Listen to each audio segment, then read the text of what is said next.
All right, I'm here with the Jeep 4.0 head. This head's a 7120 casting. It was cast in 1991. 1991 is the beginning of the 7120 casting series. It ran all the way to 1995. I purchased this head hoping I could just install it in my vehicle and not do any work,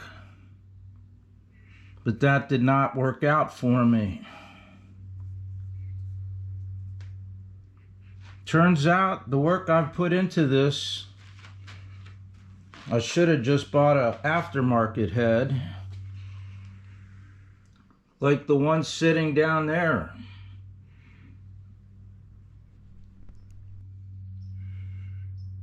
But I have other plans for the head that's on the floor, and we are going to make this 7120 work. The reason I rejected this head and ripped it apart is because I discovered that the valve stem seals were essentially floating with the valves.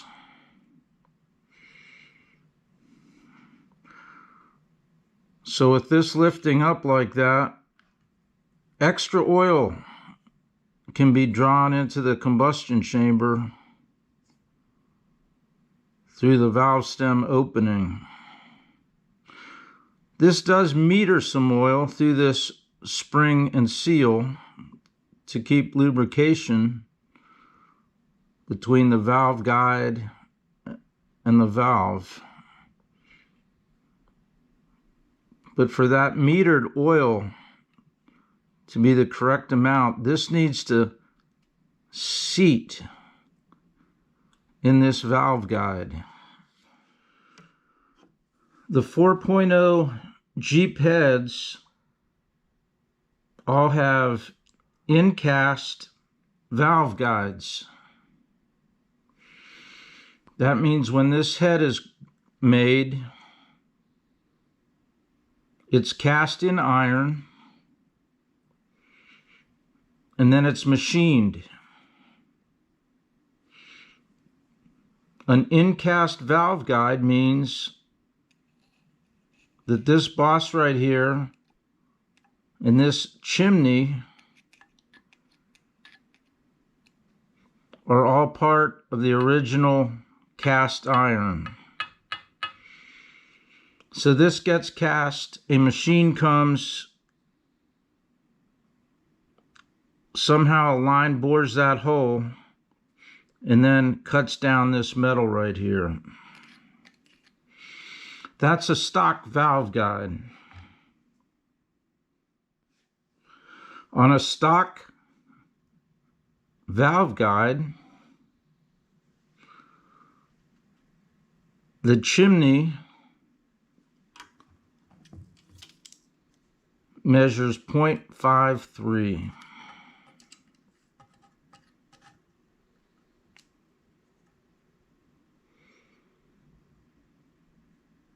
As you can see on this used head that I bought, this measures 0.5. So here are the valve guide seals that I just got with my Velcro kit, which I paid $75 for. And these are not gonna correctly seal oil flow into the valve guide and valve opening.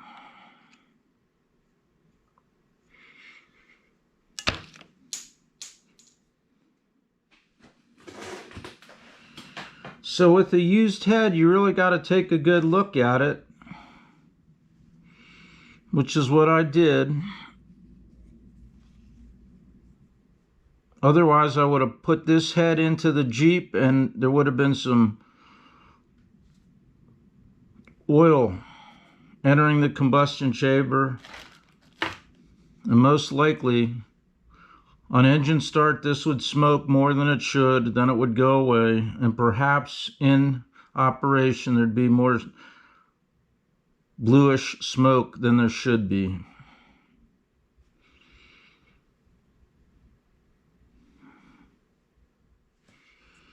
Okay, we're going to go back to the valve guides again. This head has replacement valve guides installed. And when you install a replacement valve guide, the standard size of them is approximately 0.5. When you get them out of the bag, they're 0.503, somewhere in there.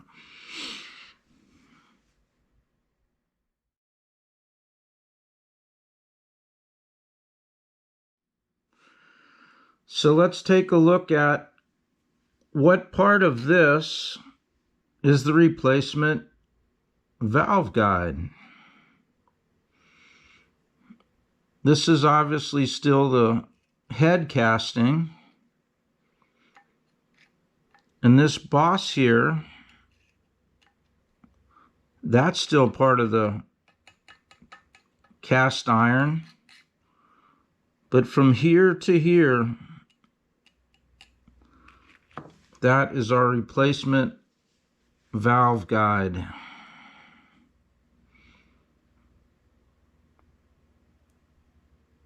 And replacement valve guides are 0.503.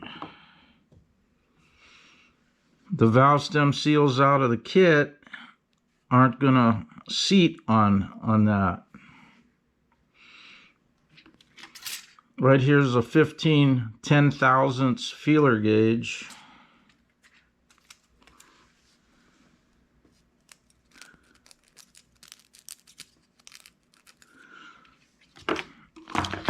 So this is such a interference fit between the new valve guide and the head that you can't even get 15 10,000ths in there.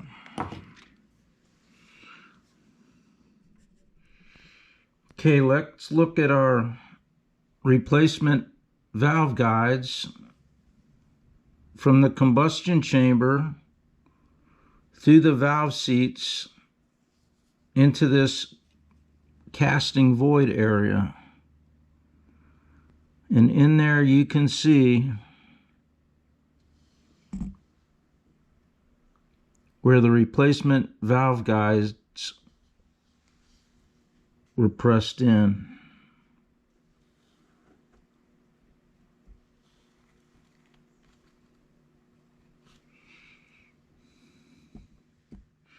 Let's take a look at a couple of these.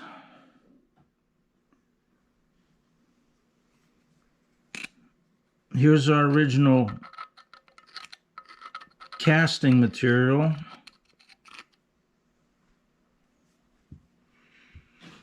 You see this one? A lot of the casting on that one's broken away. See that? That's not cause for rejection.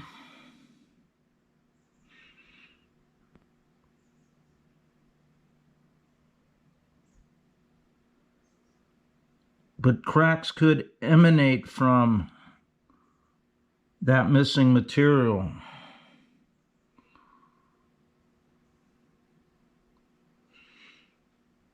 A machine shop usually tries to clean that up a little bit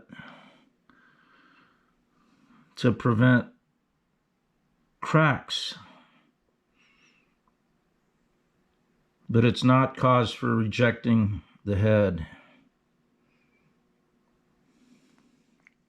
So if we got in there and measured that replacement valve guide, I'm sure that would be 0.503 or a number very close to that.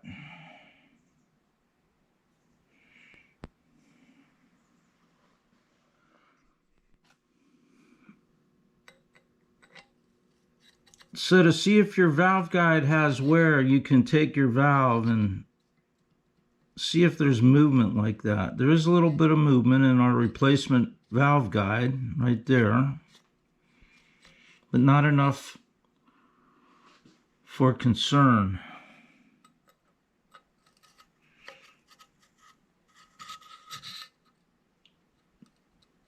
That one has much less wear than over in this cylinder. If you have worn out valve guides, the way you replace them is you drill a nice straight hole, oversizing your casting to a 1/2 inch, and then you drive in a new valve stem. If you heat the head and use liquid nitrogen on the new valve guide, makes that a lot easier.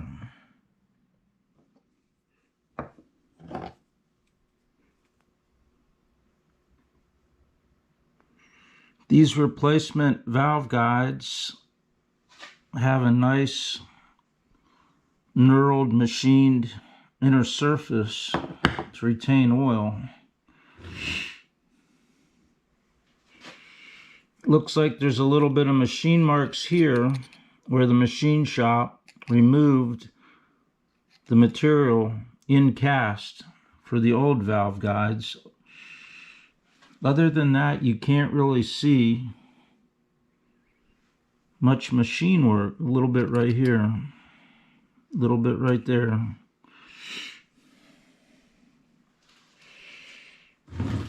Can you replace a valve guide at home? Certainly you can, but you're not going to do it. You're not going to do it with a drill such as this. You need special machining tools,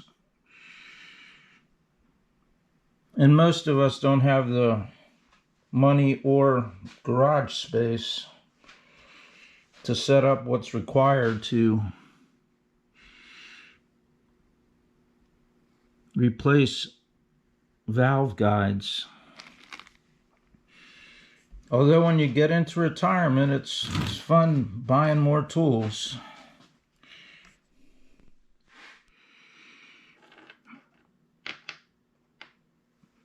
Okay, this is the important piece of information in this video. In cast Jeep 4.0 valve guides. This part here, which I'm going to call the chimney,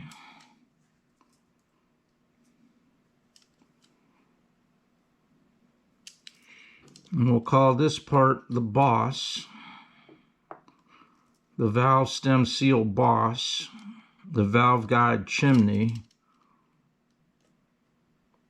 On a stock in-cast valve guide, that measures 0.53, a 1/2 inch and 30 thousandths. On a replacement valve guide, the measurement of the chimney outside diameter is a 1/2 inch, 0.5.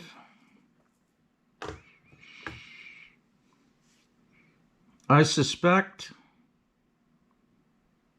they have an oversized valve guide that's 0.53. So if this were to wear out, you would go to 0.53. So this head, this is its first valve guide replacement. Sort of like on an engine block, you bore it out 30 thousandths, 60, and then call it a boat anchor. if you buy a kit for your head, I bought mine off Felpro, you're going to get the stock size, the one that fits 0.53. And you see that? That's not going to seat.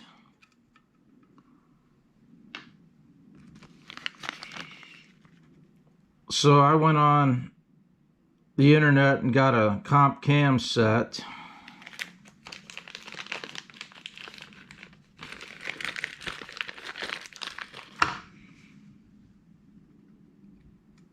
And as you can see, those will fit nicely on there. This rubber, the trade name for this is Viton. It's an oil and fuel and chemical solvent resistant rubber.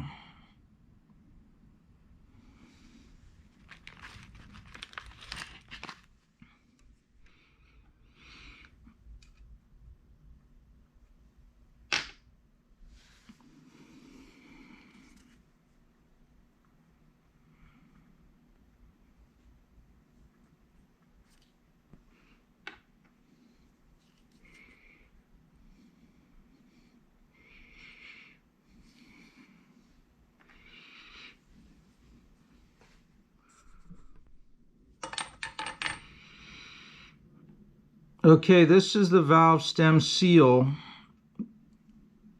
that was floating with the valves. And the reason I rejected this head for installation without further inspection, and I originally thought the previous owner had installed the wrong size valve stem seals, but further inspection, these just failed somehow.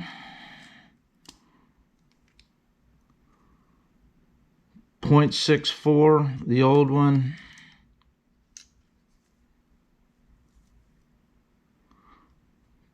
.68, the new one. Approximately 30 thousandths difference. So this was the correct size for the replacement valve stem. The rubber just failed somehow during operation, or perhaps during a cleaning of this. So the Viton seals with that Viton rubber on there, Viton's the trade name of the rubber. The manufacturer of the valve stem seals are going to be different. This one's comp cams. These are Felpro. There's other brands out there. There's also different styles.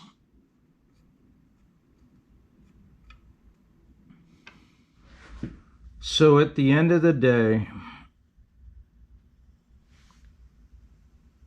what I had to do was spend $44 on valve stem seals. That was $44 I didn't take into account when I was doing this.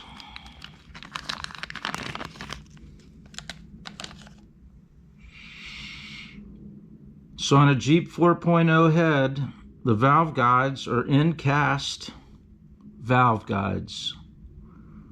Replacement valve guides is when you drill out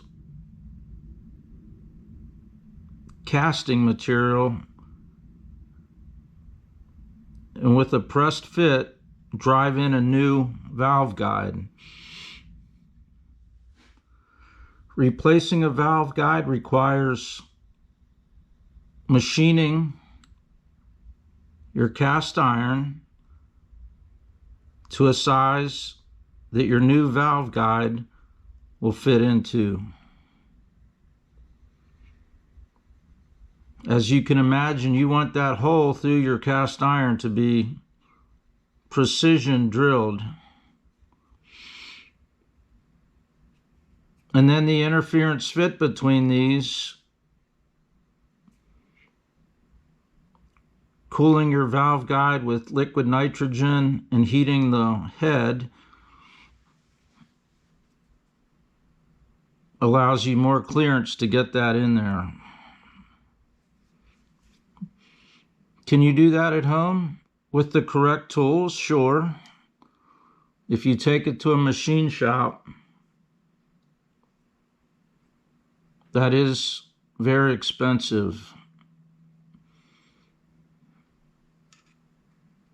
You may want to just purchase an aftermarket head and save yourself quite a bit of work. But when you love working on Jeeps, cost and time isn't an issue. So why did this valve stem seal fail? It's obviously a Fel-Pro because it's just a little bit smaller than this one.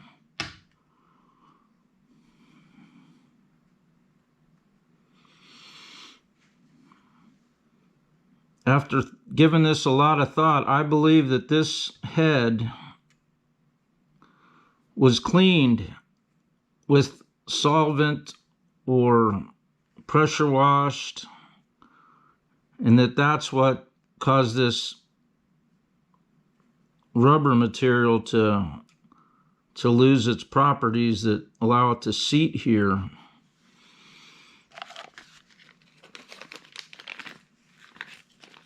And with this Viton's the trade name for this type of rubber. You'll see that it's a different color.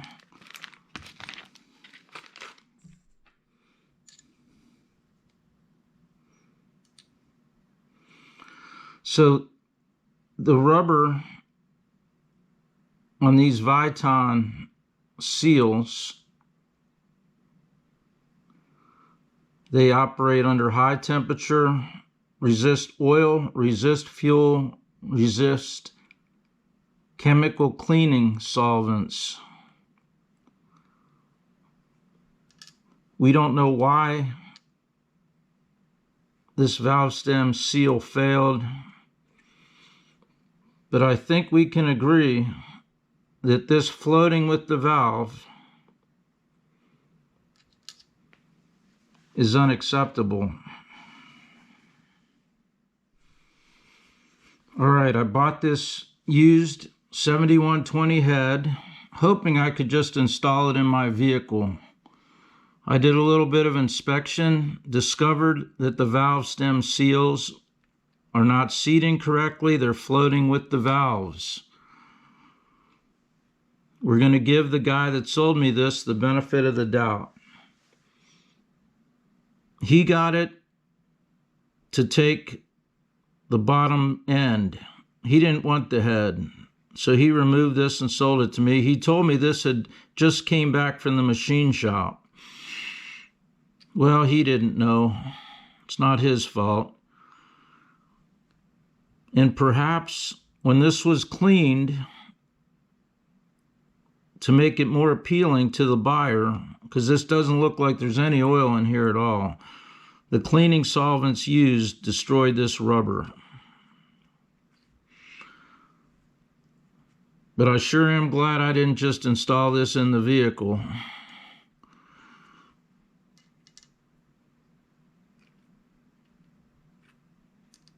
Do all that work and then your engine's smoking on startup, or perhaps even in operation. That would have been a bummer. All right, that's it.